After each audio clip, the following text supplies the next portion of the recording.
lounging, son. Okay. Welcome back to the Comic Lounge podcast.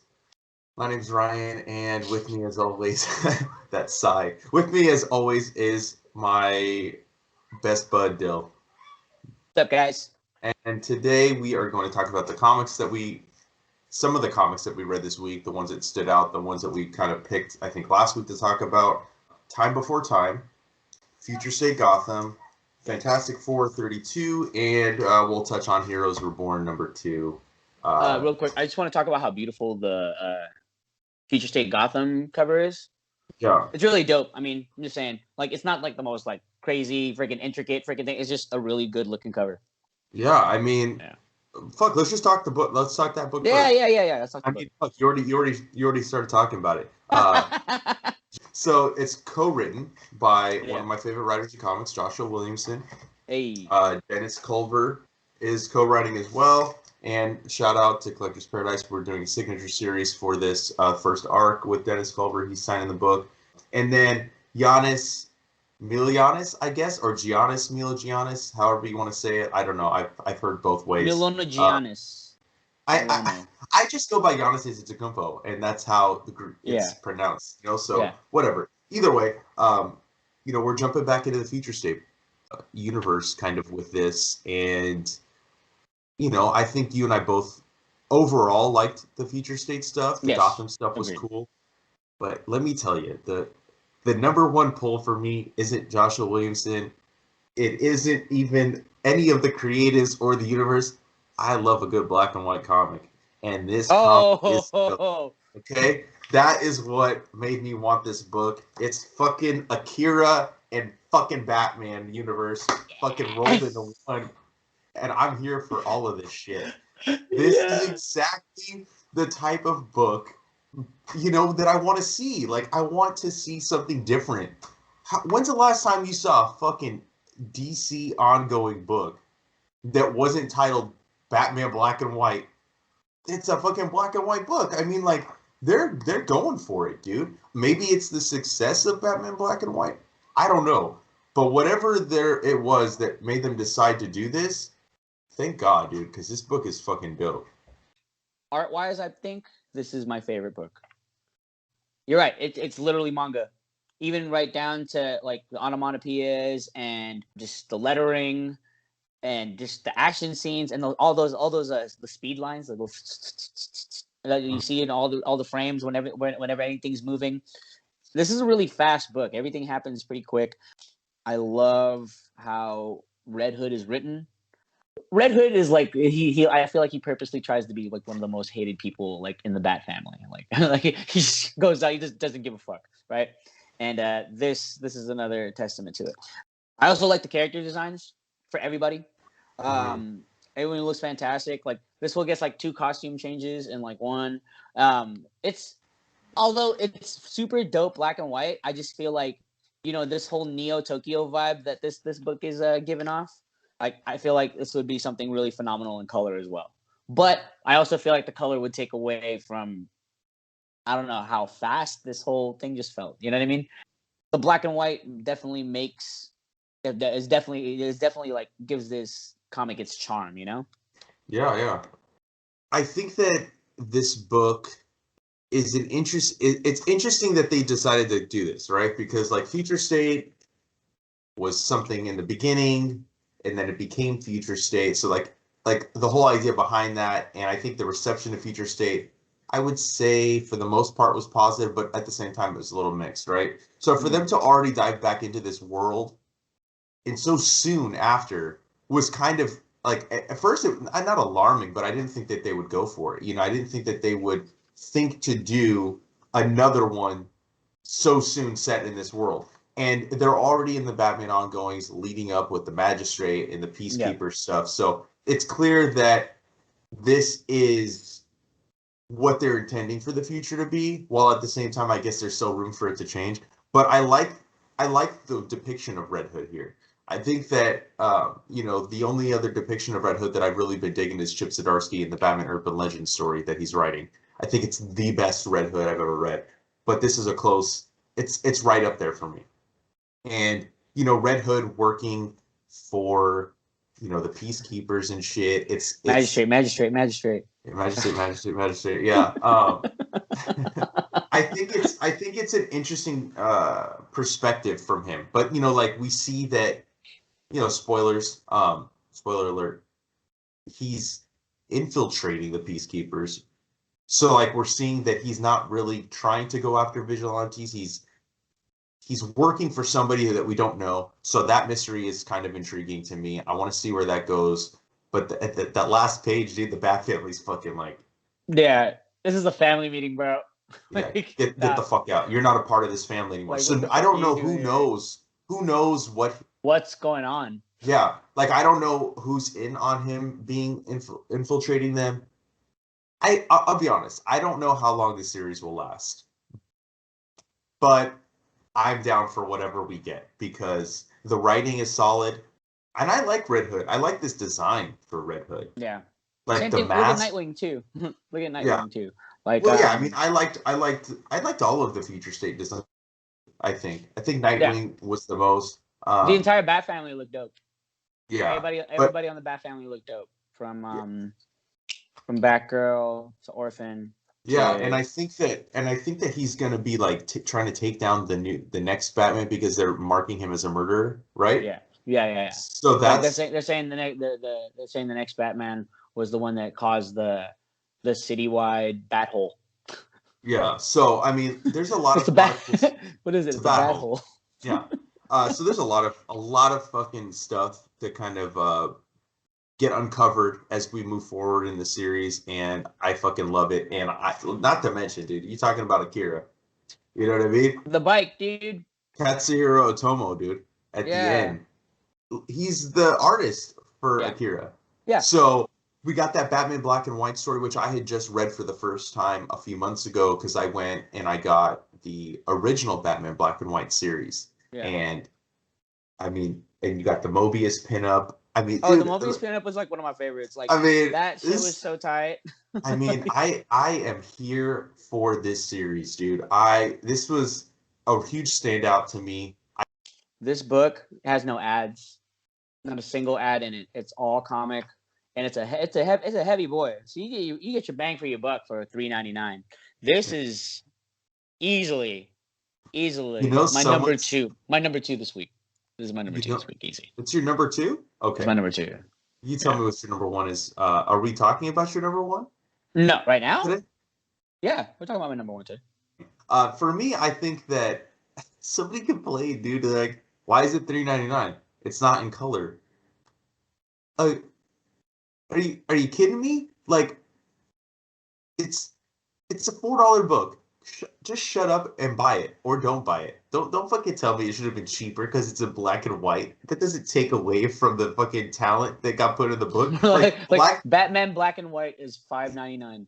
Yeah, black and white is still in a way colored. It's just done differently when it's done with gray tones and stuff like that. So miss me with that. I can't wait for you to read The Wretch. It's all in black and white, dude. I know, dude. That's why I'm so excited. I need to get volume 2, so I got 1 and 3, which I don't know why somebody only had those 2 when they were selling. Well, they're weird and they're out of print, so it's like, yeah. Like when I got them, they had just started coming out. So I think like the third one just come out when I started getting them. So it was just, and I got them at Golden Apple. Like, like Golden Apple has that really obscure freaking graphic novel like aisle. Like, I haven't been there in a long time, so I don't. It's I don't smaller remember. now. Like they literally, it's definitely smaller than both of our shops. Yeah, definitely smaller. Like it's a little sad. Like if you remember what it used to be, how huge it used to be. Like not like that anymore. Anyway, but yeah, this was my favorite book. What was your favorite book? This was my favorite book that I read. Future State Gotham? Yeah. Okay, let's talk about my boy finally doing it. Spoiler: Doom only shows up at the end. This is more of a Johnny Storm victorious story here. This is kind of setting up for what's about to go down. A lot of Johnny Storm stuff happening, which I'm cool with. I have no problem with, but let's read the credits real quick. Let's read the credits. Dan Slott, writer. RB Silva, artist. Jesus Albertov is a color artist. And then there is another story with Javier Rodriguez on art in the very back. So RB Silva killed it. RB Yeah. Silva for those who don't remember, RB Silva was a heavy part of House of X, Powers of 10. I think he was one of the main reasons why I love that shit so hard. Yeah, But I agree. Him and Pepe Larraz. Huh? Him and Pepe Larraz, yeah. Yeah. They fucking killed it. So have you been reading Fantastic Four at all? No. This run? Of this run at all? This run? No. Oh, wait, I read the beginning of this run. I think I stopped at the wedding. Okay. Yeah. So I same. Or I stopped after the wedding. Somewhere around the wedding. Same. I think I stopped somewhere around the wedding. And then I picked up Cantwell's Doctor Doom. And then that's how I know how dope Victorious is. I started reading again when RB Silva jumped on the book with issue 25. I think I might have read something a little bit before. So basically Johnny Storm or Johnny and the rest of Fantastic Four were on another planet, and he ends up finding this other alien race, right? And then he finds his soulmate. Yeah. Basically, that's who the chick with the wings is. Doctor Doom is gonna get married. That's the selling point of this. Yeah. But it really is about Johnny and Victorious. And his fucking Johnny's a mess. Yeah. Johnny has seen very little character growth in that area of stuff. Yeah. He's still fucking little fucking horn dog Johnny Storm, and it's just getting him into trouble. And I think this is he's gonna be in direct conflict with Doctor Doom, and it's gonna be crazy. Yeah, it's interesting. I mean, he's got a lot of shit going on. They're at the fucking unveiling of statues. Victorious is kind of a bitch to everybody. I feel like Elijah, the Skrull that posed as Alicia Masters. Yeah. So she had posed as Alicia Masters, back in the day. Johnny married her, ends up being a Skrull, and now she's back also in the picture, and Johnny's with this new soulmate. So this seems like, so far, this is more of a Johnny Storm story. Yeah. You know what I mean? It's leading up to what we're going to see with the wedding. And Doom, it's not like what you think, oh, Doom's getting married. It has nothing to do with him. Yeah. It's literally because he needs somebody to be in charge, and it's more for the public perception of her being the queen. I mean, I guess we're pretty much going to spoil this because I don't really know how else to talk about it. But you think he's in bed with somebody, and it ends up not being this soulmate. It's not Elijah, the Super Skrull, or the Skrull woman. It's Victoria. Yeah, and which totally was one of those there was one of those comic book surprises that I didn't see coming. Right? I didn't see it either. And then all of a sudden it happened, and I was just like, "Oh, Johnny, you fucking dumbass." Yeah. Now and then Doom, and then so he's in bed with her, and then Doom comes and fucking he's hiding under the bed. Johnny Storm is fucking screwed. I don't see how he escapes. There's no way out of this. I was hoping for a little more Doom. You know what I mean? That's mainly why I wanted to read this. Because I'm not super high on Dan Slott as a writer. He is very hit or miss for me. I know his Silver Surfer stuff was good. His Amazing Spider-Man, there's moments where it's good.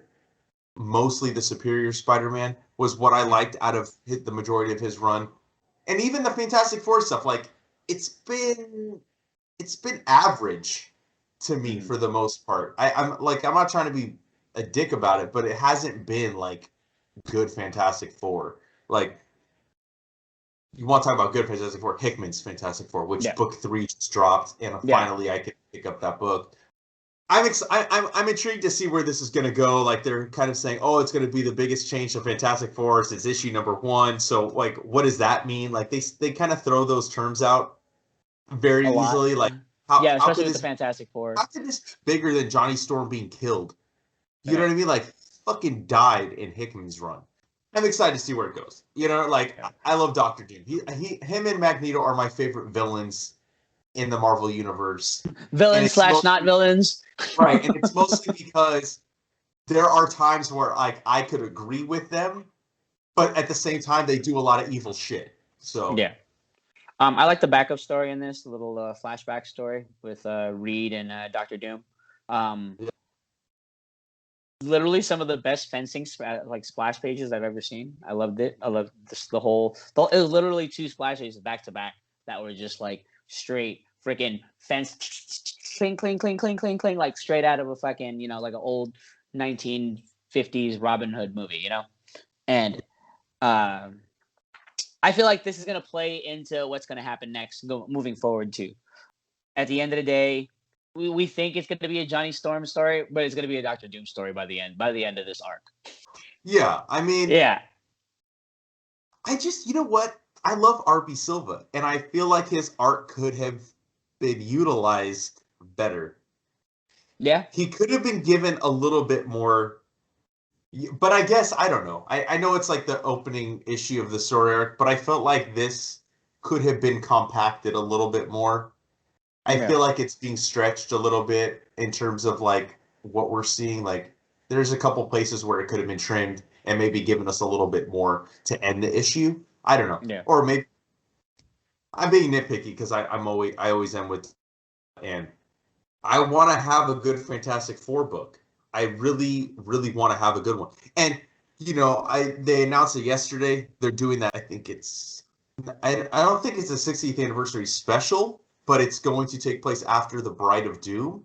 And John Romita Jr. is going to do a story in there. Mark Waid's coming back to write in there, and Kang, the Conqueror, is going to be the next like main villain in the next arc. Which I love Kang, so I'm here for that. This is playing So out well, having Kang in the forefront. I was gonna drop. I only put this on my poll because we've been short, like the copies on the shelf and like to what we have, and I'm like, you know what? I want to make sure that I have a copy that I can take home and read, and if I like, keep it. I'll probably continue to read the rest. Well, I'll continue to read the rest of the arc, and I guess I'll keep it on my poll in at least through that 60th anniversary special because I love the Fantastic Four.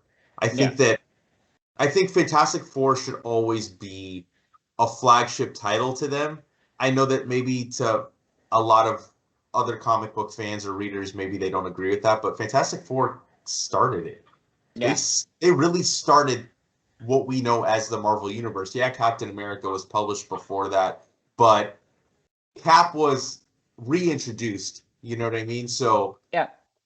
I mean, it really was Fantastic Four that started it all. And there's a reason why it was called the world's greatest comic magazine and stuff. Like it's got this history. It's got this gravitas to it. You know what I mean? Like it introduced some of the biggest characters in Marvel. Doom, Galactus, Silver Surfer, the Inhumans, Black Panther. I mean, I could fucking keep going, So this should it should be one of the best Marvel books being published, in my opinion. So Dan Slott, to me, always has a lot to live up to. I mean, especially when you're coming after like really great runs, like John Byrne's run. You have obviously Stan and Jack, Hickman, and Mark Waid and stuff like that. Mark Waid, yeah. And no, it's I feel like the Fantastic Four books could always be better. When I read Hickman's run, it was definitely. I want to say that was definitely one of my first experiences reading like a whole run of someone doing the Fantastic Four, and I feel like that it was kind of like that's kind of like what the standard that I hold Fantastic Four books up to. It seems like a fun comic, you know what I mean? I can't wait to see where he takes it. Let's hope it does end up being more of a Doctor Doom book. I don't have a problem with it being a Johnny Storm book, but I mean, if you're going to sell it, if your selling point to get your readers to to read a book is to put Bride of Doom and have it not be about Doctor Doom so much, then that's kind of that's where it pissed me off. Yeah, that's kind of because like, damn it, don't you fucking solicit this to me as like Doom is returning into the Fantastic Four book and he is a major focal point of this arc. Whatever. I don't care if it's called Bride of Doom. Like, fine. It's about, to me, that's like him getting married, though. Like, I guess you could say she's the focal point, but like, no, I don't want to read a Victorious arc. I want to read a fucking goddamn Doctor Doom story. and I want to see what happens. I mean, I think what's really funny is he fucking like he picks Reed to be his best man. Like That's that it's was the best. that was cool. Like that was That's a just cool awesome. little moment because it's like, who else would he ask? Kind of.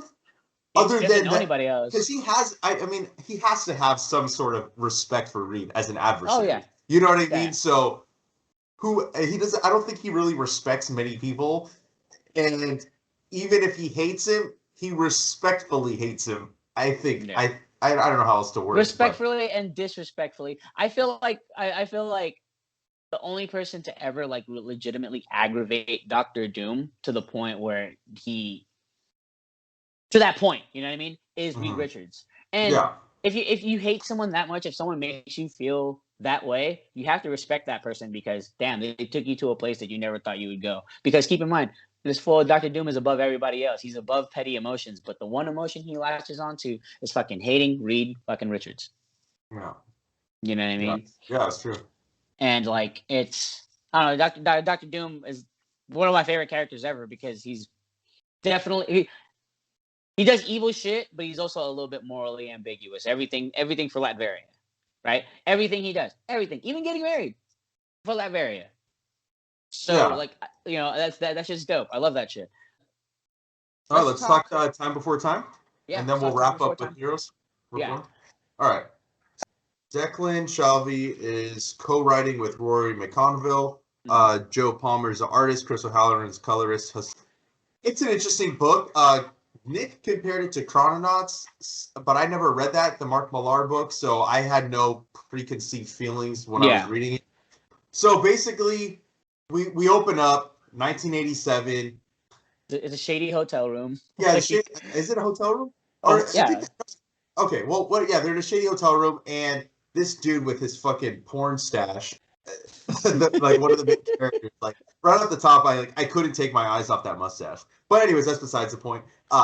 And and there's this like older woman and this young kid, and they're sitting there, and then like what's weird is he says Wi-Fi. That's what like kind of like kicks it off to where like why the fuck is this kid talking about Wi-Fi in '87? And obviously like as we move forward, we learn that they are transplanting people from the future into the past. They're time smugglers, essentially. Yeah, I still don't really get, like, after reading it, like, what is the purpose of it? And that's what's going to make me come back, because I want to learn more about why they're doing it. Tetsuo is the main guy. He's the one with this porn stash. It reminds me of Porn Stash from Orange is the New Black. Like, that's what this dude is reminding me of.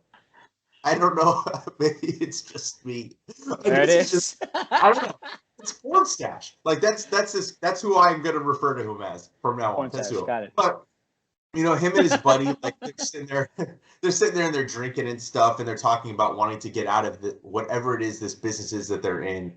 This world it's interesting. Like there's those 4 panels where it looks like they're jumping through time, but I can't tell if they are because like. The way the book is signaling which time we're in is at the top of the page, like 2141, 1987, 1960. So like I don't know if they are, but like their whole plan to get out, like we need to get out. We need like they're gonna go on their own adventure. I feel like that's used for like a visual effect when it does that change. It's used for visual effect to kind of like I mean this is how I interpret it. To kind of represent like side effects of them because you know how. Like they're suffering through side effects, like Tetsuo after he gets back, he just fucking vomits. Like there's obvious effects that's happening, and I feel like that's kind of like from them time traveling. Yeah, from them time traveling. So things overlap each other. I feel like they're gonna. I hope they touch into that more. I mean that'd be great if that actually has something to do with what's going on. Yeah, I mean I think what's interesting is the future is shit. So absolute shit, just absolute trash, and they want to get out, and other people are trying to get out. Like Tetsuo, like he helped this one dude get out, right? And dropped him off in 1963, but he's a murderer. And so you can see that it's like they're not just helping good people, they're helping scumbags as well. And like I think that kind of probably plays into the fact that he doesn't want to do this shit anymore because he doesn't believe in what they're doing. But as he comes back, I thought it was funny. Like he's like, "Here, you want the guy that they work with? You want some chocolate? It's from the '90s. It's from 1990. It's like it's a vintage year. Vintage year for chocolate, I guess. There's real sugar in it. Right. As they are, the plan to like get out is gonna come out. The boss is like, hey, your buddy or whatever, like he ran into some trouble. And so he's like, fuck, we got to go get him. Like, we got to save him. He's like, no, he's back, And like, they're having a party for him. But when we see his friend, dude, like, I wasn't expecting that. I thought like this dude lost a leg or he lost an arm or something. Like, my mind did go to the fact that, like, oh, he probably something bad happened. But I didn't think that this dude's fucking, like, he's on death's door. He's about to die. Yeah, he lived. Yeah. He got stuck in whatever time he was in. And he lived. So his friend is basically telling him, like, don't give up on the plan. You got to go through with it. And, he's about to go through with it. And then this fucking chick, as he manipulates his way into getting into the time machine. Let's just call it time machine. He's about to get on there. This chick comes in, puts a gun to his head. She's like, you got to get me out of here. And as they escape, we don't even know what year they're in. Because, like, I liked that. I liked that it says C3, but it's like the numbers are jumbled, so we don't really know where they're at. And then he realizes, boom, last page, she's an FBI agent. I'm kind of a sucker for time travel stories, and it goes back to the Future, which is probably my all-time favorite movie. I'm never sick of it. You can judge me or not for that being my all-time favorite movie, but like I love the original Back to the Future. And it's because of that, like, time travel has always been something that's like a favorite of mine. So we'll see how the time travel plays into this and if they actually make it work and make sense. Because I feel like you have to make it make sense for it to work. Otherwise, it can be big mess. Yeah. So I liked it. I don't know. What was your thoughts on the book? Oh, I loved it. I'm very 50-50 on the time travel thing. Like you said, it's a very easy thing to mess up and get jumbled, right? Very confusing. I felt, as far as great as Paper Girls was, how it depicted time travel wasn't the best way. I love Paper Girls. I gave it a 5 out of 5. But like my legitimately only small complaint is just that I didn't like how time travel was kind of depicted in it, and like it's a weird interdimensional thing. Whereas the time travel I like is like this. This is kind of, if you take away the time travel aspect, this guy's basically a person smuggling people to somewhere safe, good people and bad, right? So it's, in a sense, it's kind of like a smuggler's noir, kind of like a scoundrel's noir, right? Like kind of like I feel like this is going to be like kind of like a Western in a sense, and I like where it's headed so far.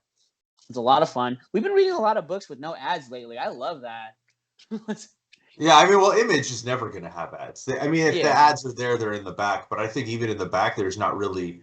I mean, you have like a letter from a letter from Declan Shalvey, but I think that I'm at your issue. I don't think there's any ads. Yeah, but no, this is fantastic. I'm really looking forward to reading more of it. Even right down to the colors, like to how this thing was colored.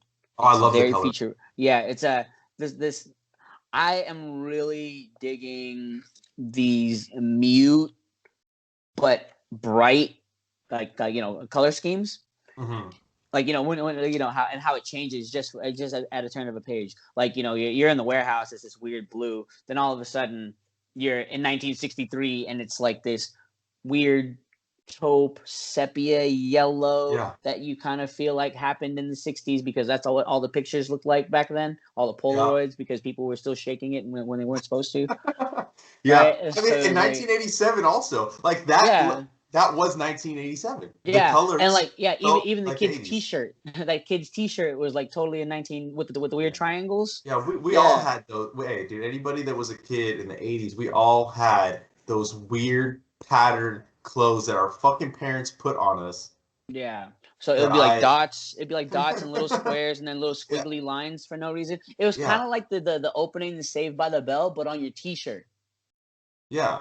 Yeah, and then it was the theme song's in my head, so thank you. Yeah, and then and then the scenes at the nightclubs, and like this is all around a great book. This was my favorite book. Like I said, like time travel was very 50-50 for me. A lot of what turned me off to what was going on in the X-Men and like all that was all their ridiculous time travel shenanigans. I call it time travel shenanigans. This is still time travel shenanigans, but I like the way it's not too convoluted yet. Yeah, Yet. exactly. I say yet Yeah, because yeah. there's room for it to become where, like, dude, you're contradicting stuff. It doesn't make sense. But right now, it's like, I want to learn more of the backstory. I want to see more of why they're doing what they're doing, how this all started. I like that they kind of just drop, because sometimes, like, you look at a book like Noctera, right? The world building was happening in the first issue, where we're getting a lot of the information of what the world is, and then moving forward, we're going to get more bits and pieces. But we get like the meat of what's going to be taking place in this world. Time Before Time doesn't do that. No. You're fucking thrust into this new reality, right? Yeah. Of this world from page one. Because you, like I said, like literally, I'm reading it. Like I knew it was about time travel, but I'm reading it and I'm like, what? We're in 1987. What the fuck is this kid asking about the Wi-Fi password for? No. Like, that doesn't make sense. But then already you're immediately thrust in. You're like, and you start learning. Like, okay, they're transplanting people from the future into the past. Why? And then we get, we see 87, and then we see 63, like you said. So. And then 2340 or something. Like it jumps far too. Like that's the crazy thing about this as well. It's like I don't know when they're I think it's 2140 something or 2141 is their actual timeline. Is Tatsuo's actual timeline. And it jumps so far ahead, but you see like, not a lot has changed, right? Because I mean, they're talking about like they're smuggling hoverboards from 2400 back into their main time. So you kind of see like the progression and stuff. Not much has changed. Shit's just from the looks of it, shit just got wilder. Yeah. Everything just went to shit. Like everything is just continually going further and further down into the hole of shit, which is the future, right? What's crazy about like the end of it, wherever they land, there's obviously trees. There's obviously a blue sky.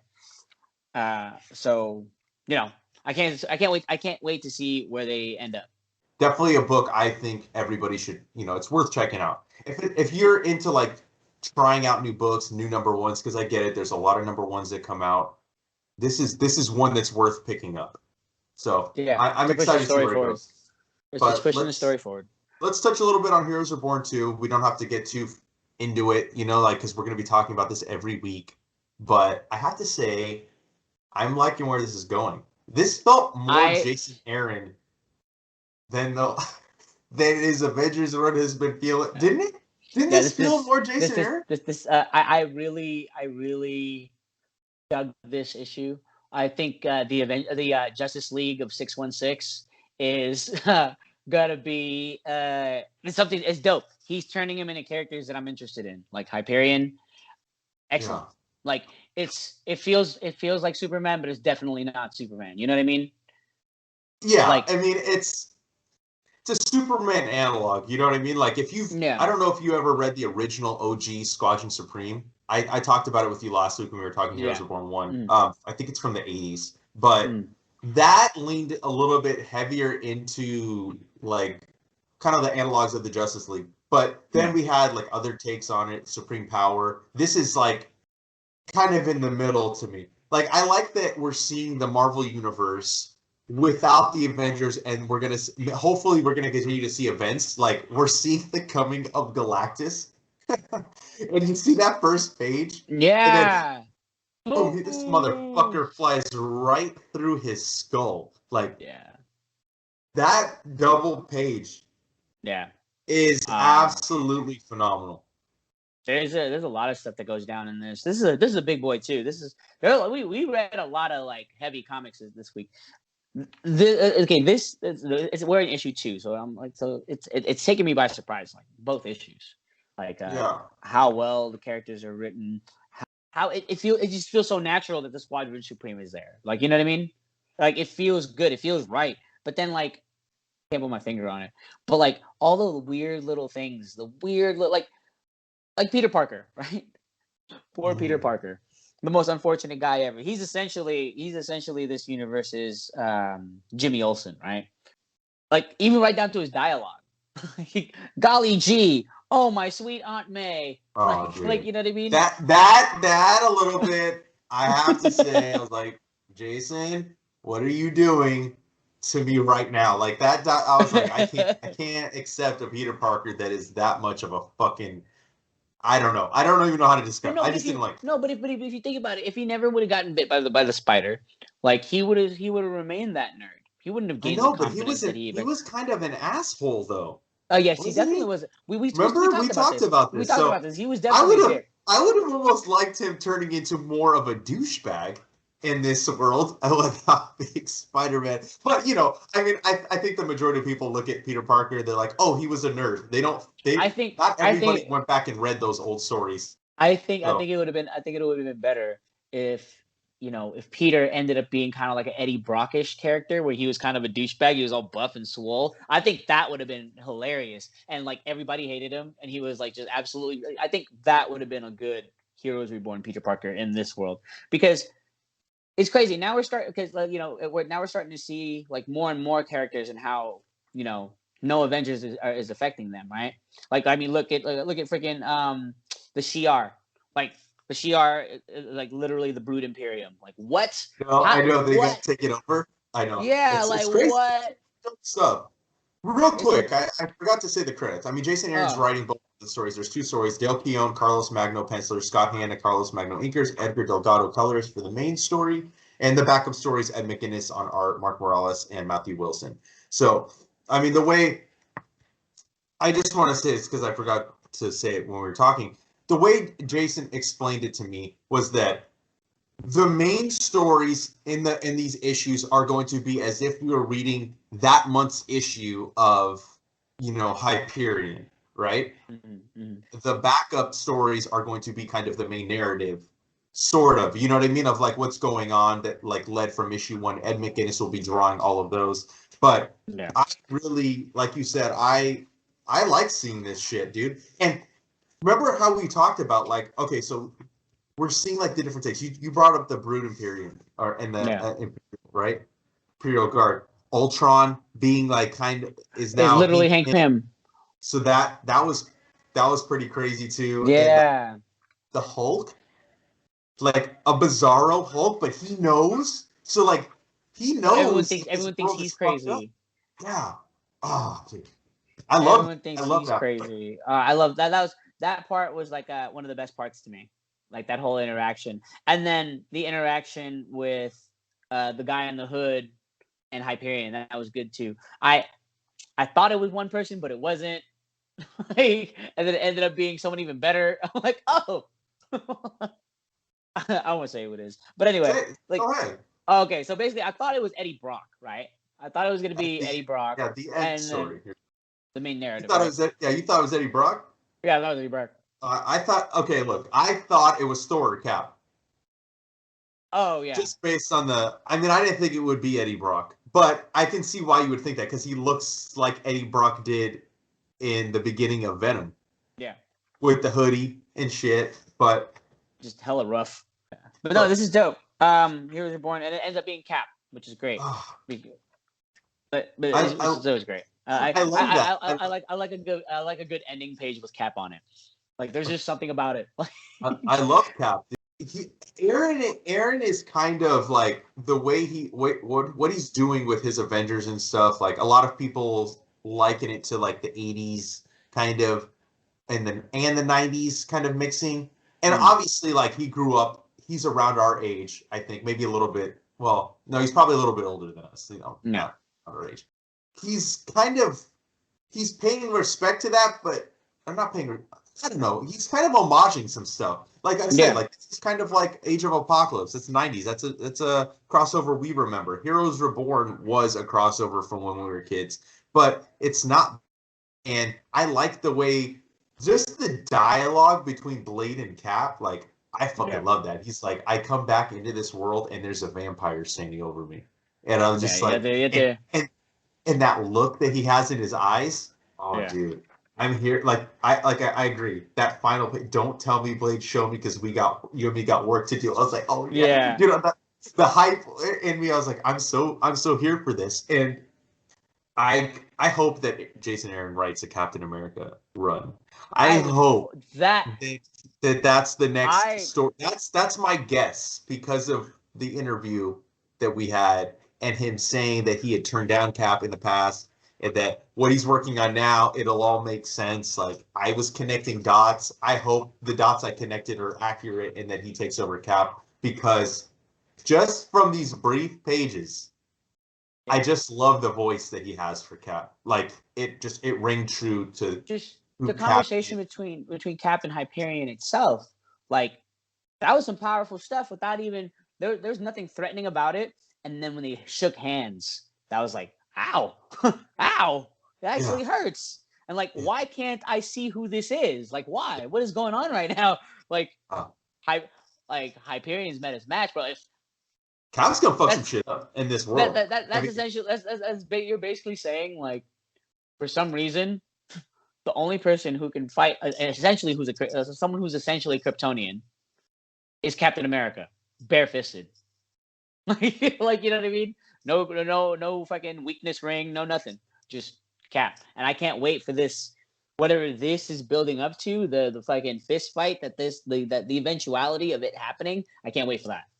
Yeah, I that's think gonna be some powerful stuff. This has been it's been fun so far, the first 2 issues, and I am excited to see where it goes because like I'm waiting for that moment when Cap gets his Avengers together and what they look like in this world, having been through different circumstances and having been through like different situations and stuff like that. Like I can't wait. Like I actually am more on board with this event now, having read the second issue, than I was from the first one. So Agreed. I'm excited. Agreed. I'm excited to continue to talk. I do want to be. I like that we're going to touch on this, and maybe get people on board that weren't, on board in the beginning to read this, because I think it's definitely, if you're a Marvel fan, this is definitely this is a fun event. This is a fun event that doesn't take itself too seriously, and once it's over, it's going to have an effect, but it's not going to be like canonically just changing everything. For sure. Like, who knows? We might get a Squadron Supreme like coming out of this. I'd be down for that. Huh? I wouldn't be shocked if we got one. It seems like, I mean, they've been propping up Squadron Supreme for a while now in Jason Aaron's run. So I'm excited to read the next issue too. I think it's gonna be the Blur. It's the Blur? Yeah. Okay. Well, I'm excited for the Nighthawk issue because Aram Guerra is doing the art on that, and he's the one that did Scalped and the Goddamned. So I am here, and he showed me the page, the beginning of the pandemic. He's like, "Look what I'm working on right now," and he showed me the page, and I was like, "What? What is that? What the fuck is that from?" And he's like, "Oh, it's just one issue I'm doing with Jason," and I'm like, but he wouldn't tell me what it was from. So I didn't know for months until you saw the solicits. No, until Jason Aaron was like, "Oh, he's doing an issue," and I was like, "Dude, he told me he was working on that like months ago." Like, I had no idea that I didn't connect any dots. How would I? Right. I didn't even know Heroes Reborn was going to be an event back then. We didn't. Right. That announcement hadn't dropped yet. So yeah, I love what they're doing. I love the artists that are. James Stokoe is going to be drawing an issue. So I'm looking forward to Magneto and the Mutant Force. So out of all the tie-ins, that's one of the ones that definitely caught like my attention. So I'm looking forward to that, especially when they mention here how like they're in the negative zone, so they're criminals too. So I'm kind of with that. Oh yeah, that's another thing we didn't talk about, the negative zone prison. So there's a lot of cool a lot of stuff. There's a lot of cool stuff going on in here. Like, there's another thing that happens. So with that fight when Hyperion kills the Hulk, like I was talking about to someone. And they're like, "Oh man, like I can't believe how is Captain America gonna fight a guy who just killed the Hulk?" He's like, "He didn't kill the Hulk, bro." Like, what do you mean? Hulk is Hulk, bro. Like, he's like, "What do you mean? Go read the Immortal Hulk. Hulk is Hulk. It's fine. He'll be back. Yeah, he's not dead. He'll be back. It's fine. He's not dead. Yeah, he's not going anywhere." Yeah, I know. This is man, yeah, I really enjoyed it, dude. I said, this week was another solid week for the books that we're talking about. Yeah. And I feel like it has been, but these books were for me, and I liked it. And go check them out. Next week, there's a couple books that I would like to talk about. One of them is Red Room by Ed Piskor. that one. Oh, that comes out. Yeah, that one is very, very graphic. So I don't know if we should make a separate one for that, or if it's cool to fucking have the other books in there with it. I don't know. Maybe we divide it. Like we'll talk. Maybe we divide it. Because like we might. I don't want to offend anybody. Like if they want to watch the other stuff and like. So we will talk about Red Room. I'll post both videos same day. Do every Friday. Ours when we do our weekly reads reviewed, and I will post the Red Room video, and I will also post the video of other books we're going to talk about. So I want to talk about Shang-Chi #1.